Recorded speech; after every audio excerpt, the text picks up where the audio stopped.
Middle class आदमी की सबसे बड़ी समस्या पैसा नहीं होती, बल्कि वो पल होता है जब वो अपने बच्चे की आंखों में देखकर झूठ बोलता है। सुबह के समय अलार्म बजता है, रमेश आंख खोलता है, लेकिन उठने का मन नहीं करता। टेबल पर बिल्स पड़े हैं, बिजली का बिल, स्कूल फीस, ईएमआई। रसोई से पत्नी की आवाज आती है, सुनो, फीस की आखिरी तारीख कल है। रमेश धीरे से कहता है, हो जाएगा, लेकिन उसे खुद पता होता है कुछ भी हो नहीं रहा। ऑफिस में बॉस गुस्से में चिल्लाता है, तुम्हारी परफॉर्मेंस गिर रही है।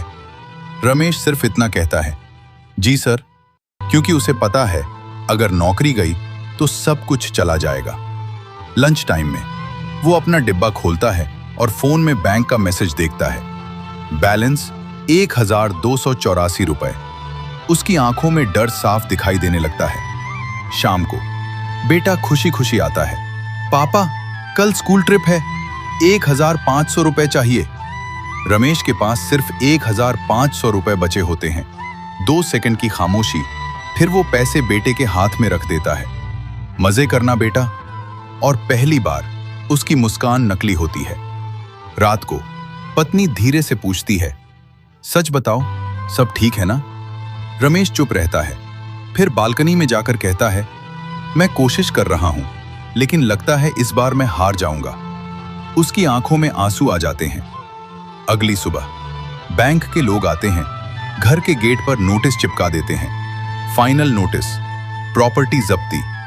रमेश बस चुपचाप खड़ा रहता है। तभी पीछे से आवाज आती है, पापा रुको। बेटा दौड़ता हुआ आता है, उसके हाथ में वही 1500 रुपए होते हैं। मैं ट्रिप पर नहीं गया। रमेश हैरान होकर पूछता है, क्यों?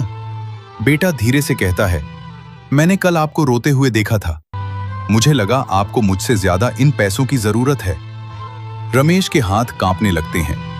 वो वहीं जमीन पर बैठ जाता है और अपने बेटे को गले लगा लेता है। आज पहली बार उसे महसूस होता है वो अकेला नहीं लड़ रहा था। घर दीवारों से नहीं बनता, घर उन लोगों से बनता है जो एक दूसरे के लिए खुद को तोड़ देते हैं। मिडिल क्लास आदमी कभी गरीब नहीं होता, उसकी अमीरी उसके रिश्तों में होती है। अगर आप भी अपने परिवार के लिए संघर्ष कर रहे हैं तो याद रखिए, आप कभी अकेले नहीं हैं।